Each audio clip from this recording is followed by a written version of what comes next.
Hello, thanks for joining me. Of course, I'm Simon Fitzgerald, and I prepared for today a presentation on sepsis, specifically for trainees, early recognition and treatment of sepsis, particularly for our Department of Surgery at Kings County.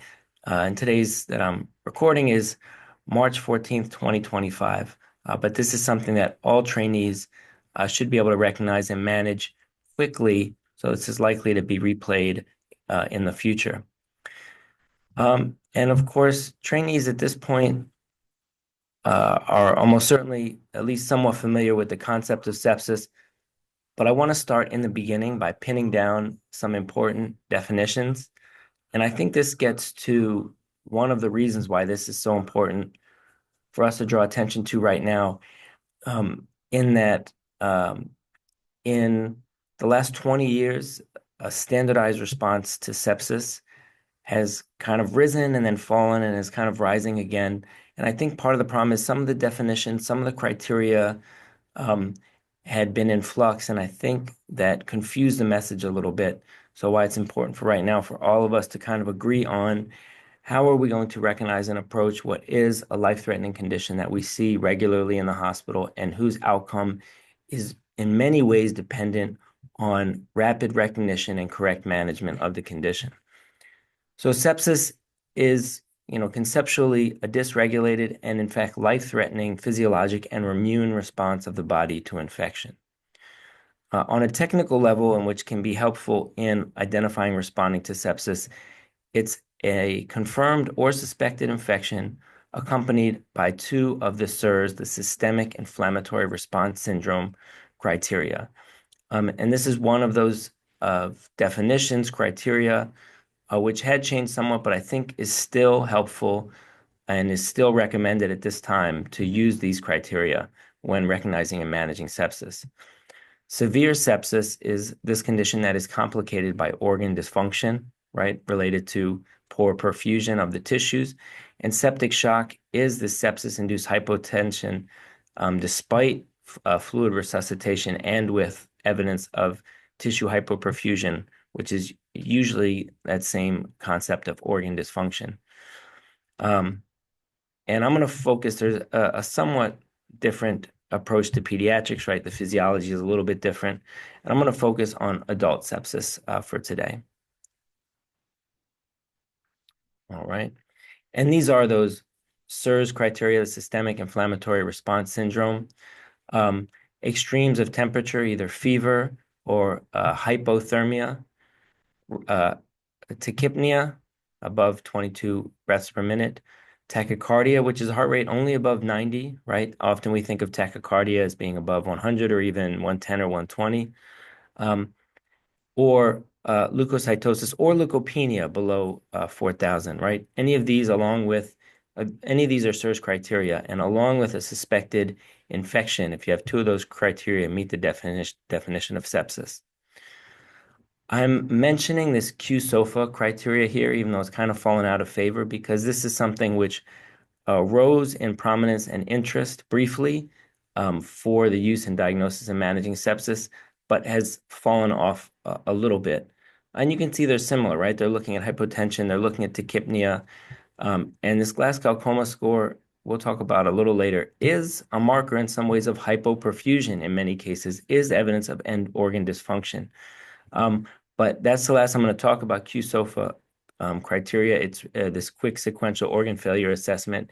It is sort of falling out of favor, but just to be aware of when you come across it, for example, in dated material related to early diagnosis and management of sepsis.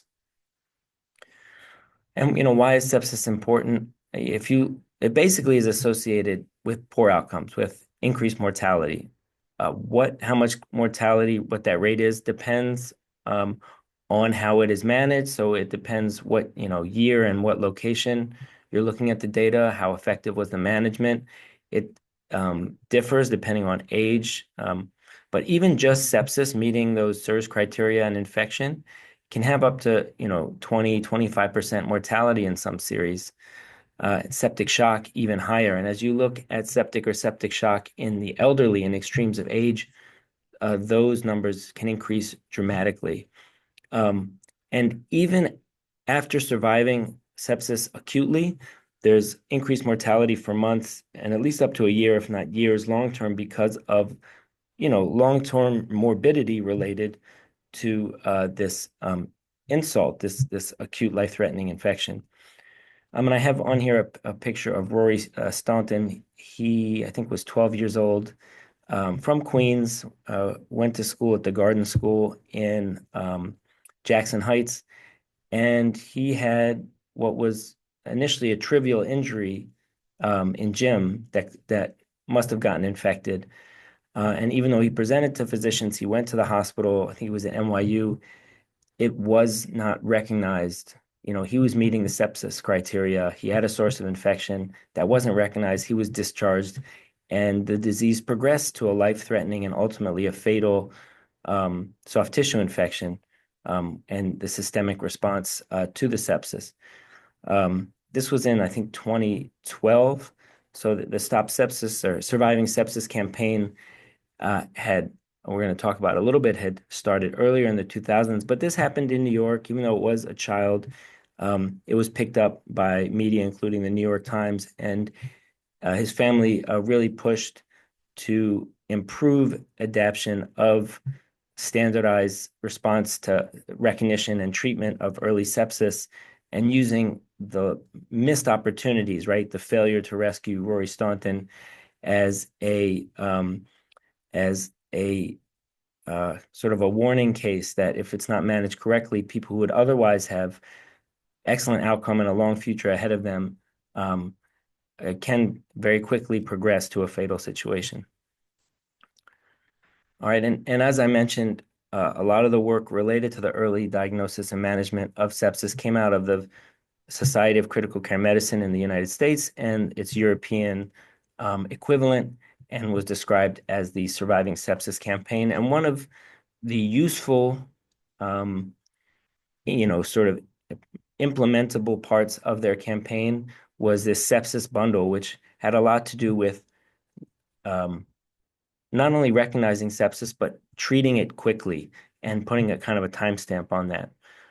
So we talked about, the criteria for sepsis, and that's why, some of that data is built into Epic. So it's possible to have, sepsis warnings. At least when I was a resident, we had these all the time. And sometimes, the computer is picking up things which aren't sepsis, right? Either the data is erroneous or the patient has another reason to be tachycardic or tachypneic, or the white blood cell count is mildly elevated, but there's really no sign of infection or systemic disease. But it's important, if there's ever a flag that this patient may meet criteria for sepsis, it is worth looking very closely, and at times documenting your assessment that either, yes, it does meet criteria of sepsis and this is what we're doing, or why you think that it doesn't. So let's talk about, once we recognize those criteria of sepsis, what should we be doing? And these sort of sepsis bundle elements, some of it is diagnostic, right? Getting labs, including a lactate level, which can be a marker of poor perfusion, right? Our understanding of end organ dysfunction, and risk for septic shock. Obtaining blood cultures in particular, because if you have suspected infection and sepsis criteria, particularly when it's septic shock, I think everyone agrees, in cases of septic shock, broad spectrum antibiotics should be administered within an hour, immediately. If there's some argument that if it's not clear that there's an infection but it's possible, and there's no septic shock, there's no end organ dysfunction, it may be okay to delay up to 3 hours administration of antibiotics while you investigate for any sign of infection. But basically, prompt administration of broad spectrum antibiotics, especially when there's a clear source of infection, especially when there's signs of end organ dysfunction or shock, that should be done very quickly, within 60 minutes. Excuse me. Volume resuscitation needs to be an early part of sepsis management. The empiric volume that should be done for most patients who can tolerate it, particularly when there's any sign of hypotension or hypoperfusion, including elevated lactate, along with signs of sepsis, right? These SIRS criteria. is recommended to be about 30 milliliters per kilogram. In a 70-kilogram person, that's about 2 liters. But in a larger person, right, above 80, 90 kilograms, you get much closer to 3 liters of fluid, which often can be indicated. Now, caveat here, right, for people who've worked in the ICU, there are patients who can't handle that kind of volume easily, or at least there are risks in that kind of volume. So I think on the average healthy patient, a previously healthy patient who has septic shock, you definitely start with this empirically. For a patient that has heart failure or renal failure, especially if um, the the condition is not as serious or life-threatening, it's okay to do volume assessments and resuscitate based on your volume assessment. And I'm going to talk about that a little bit.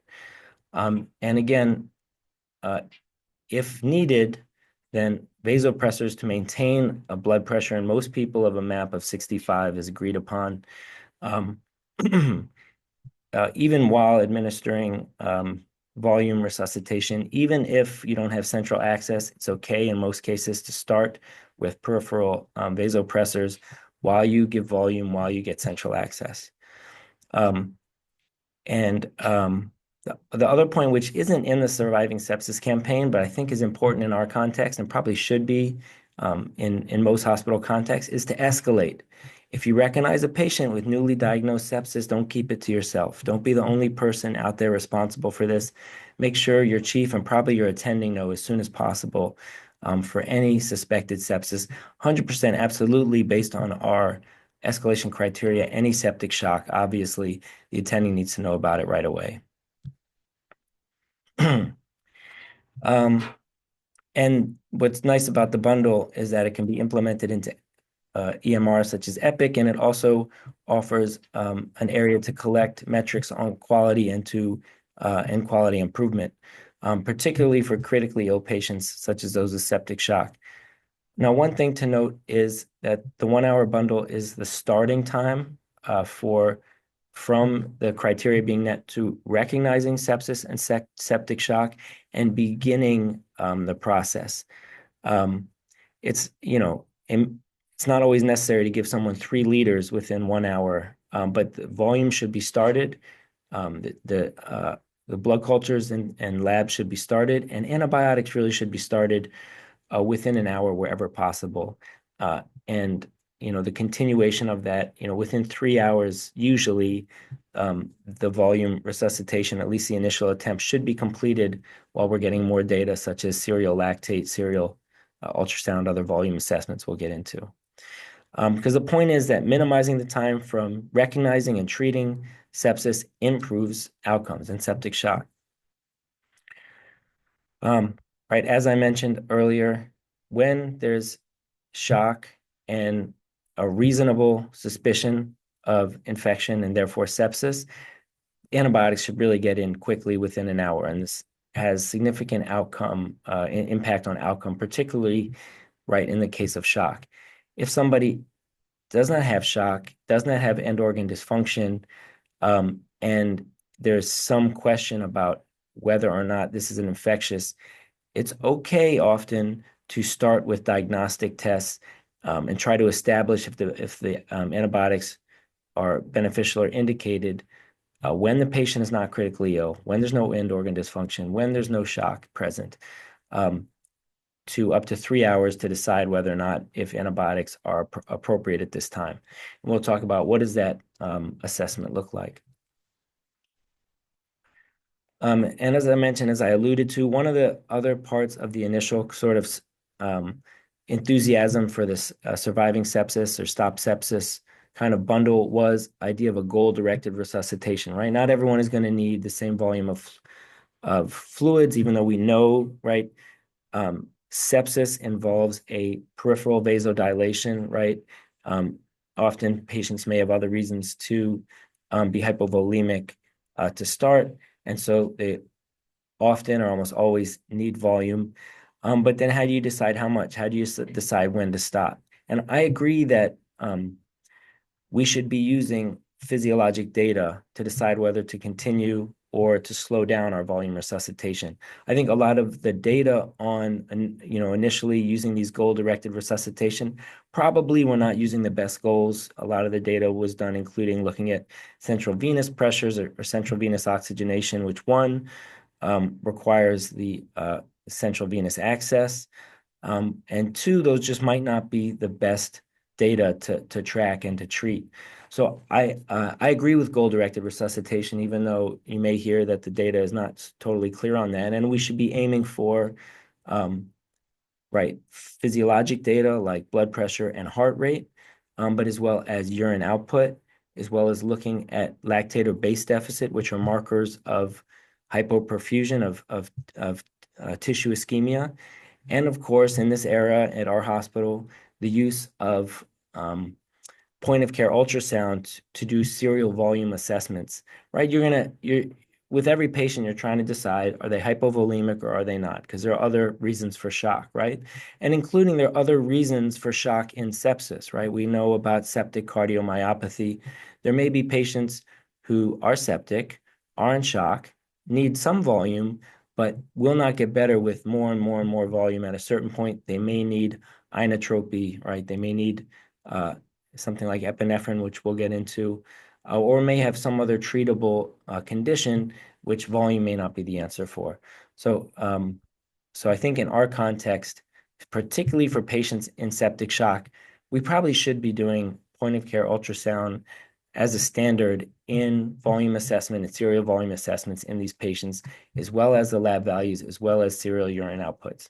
And one thing to say about urine output, I think the dogma has been that half a milliliter per kilogram of body weight is the urine output to target. In adults, I was trained and I have found that that's not always necessarily the case. I mean, we can look at things like urine concentration, is it light or dark? But I think, definitely if there's less than 30 milliliters per hour in an adult, that's a problem. That 30 to 50 area, so we get closer to 50 is better, and certainly above 50 an hour is, in my experience, usually reassuring. So I think that's enough to say about that. I'm not going to spend a lot of time on this, but in patients with shock, with septic shock, right, these people are going to need to be transferred to a higher level of care, including the SICU, because they may need, for example, vasopressors, which are not well managed on the floor in our context, only as a temporary treatment as we're up escalating care of the patient. Levophed, norepinephrine is the first-line vasopressor, has the best data for it, right? Not dopamine. We're targeting with most patients a MAP of 65. And for most of these patients, when the risk benefit, there's not an elevated risk of putting in arterial monitoring, especially when it's not just a transient hypotension, we're probably going to want arterial line for a more invasive blood pressure monitoring in order to have more accurate use of vasopressors. And it's also worth recognizing central arterial lines, right, in the femoral line or the axillary are more reliable, particularly when we have high doses of vasopressors and a lot of vasoconstriction. So sometimes radial line can give us bad information when there's high doses of vasopressors and a lot of vasoconstriction on board. Central access is probably the right thing to do, particularly for people who aren't just transiently sick. There's data which I'm not presenting today, but on a sort of acquired ADH deficiency of sepsis. So for me, all patients with septic shock who need vasopressors, I add vasopressin on almost as soon or right after adding on Levophed. If you need to have on norepinephrine for septic shock, unless there's a contraindication, you should probably be adding vasopressin. That's my opinion and my interpretation of the data. And as I mentioned, if we're doing a POCUS and we notice septic cardiomyopathy, there may be a need or benefit of increased inotropy using epinephrine or at times dobutamine. So this is the value of the serial bedside ultrasound in taking advantage of the tools, not just volume that we have, but also the medications that may benefit a patient in septic shock. It's kind of a busy slide. Maybe it's a little bit too much, but the point is that there's value in our physical exam, which is very important here in identifying. And one thing I don't like about this chart is that it mashes up two things we're looking for and may find in our physical exam. One is signs of infection, right? Signs of severe soft tissue infection, uh, including fluctuants or crepitus bullae, other signs that there may be an invasive infection. Um, you know, we should be looking for signs of pneumonia.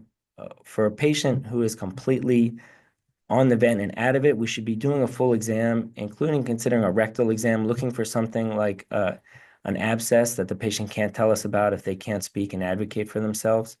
Um, and looking for, signs of severe uh, urinary infection, including pyelonephritis. But the other thing that we should be looking for is evidence of end organ dysfunction, right? As I mentioned, that's severe sepsis. That is a high risk of progressing to septic shock. Poor mental status may be a sign of poor perfusion of the brain or other metabolic encephalopathy. Um, on your exam of the skin, they may have that kind of vasodilatory flush skin, but they also may have signs of poor capillary refill, basically poor perfusion of the skin as well, right? Low urine output is a sign of poor perfusion of the kidney, um, and on and on, et cetera. So just to be mindful that our exam can both help look for a source of sepsis that we need to treat and look for signs of end organ dysfunction that may help us recognize severe sepsis before it progresses to septic shock and make us be more aggressive with our care. Slide is too busy. I'm gonna skip it a little bit, but this is from, I think, the American Association of Family Physicians. It's a little dated, it includes SOFA score, actually. I'm gonna skip it for now. And the other thing, when we're early recognition and management of sepsis, is identifying the source and obtaining source control. There's evidence that recognizing the source and getting source control within 6 hours of signs of sepsis has mortality and morbidity benefits. Excuse me. So, right, how are we going to identify what's the source of sepsis and decide how to treat it? One is physical exam, as I mentioned. Imaging, right? Getting a CAT scan as soon as it's safe when it's appropriate to look for a treatable source of sepsis.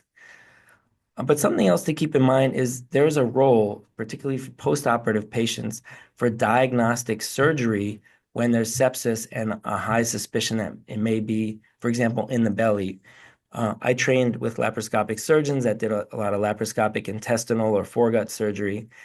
And if a patient was within 3 days of their laparoscopic surgery and had signs of sepsis, there was leaders in this, like Barry Salke, who advocated for early reoperation with laparoscopy because in order to get source control in a timely manner, right, recognize a leak and treat it before we progress to septic shock, getting rid of that CAT scan, right, getting rid of the hours realistically it can take to get someone to the scanner, right, stabilize them, get them to the scanner, get them back up, interpret the image.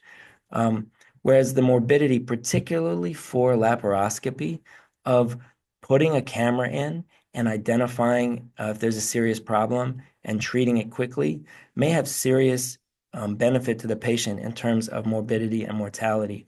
When they presented at M&M ever a case that went back to the operating room, particularly laparoscopically, and didn't find the source of sepsis they were looking for, he also considered that a successful management of the patient and aggressive recognition of sepsis and aggressive source control and being prepared to treat the source of sepsis quickly. So that's something to keep in mind. And part of that goes back to also escalate quickly.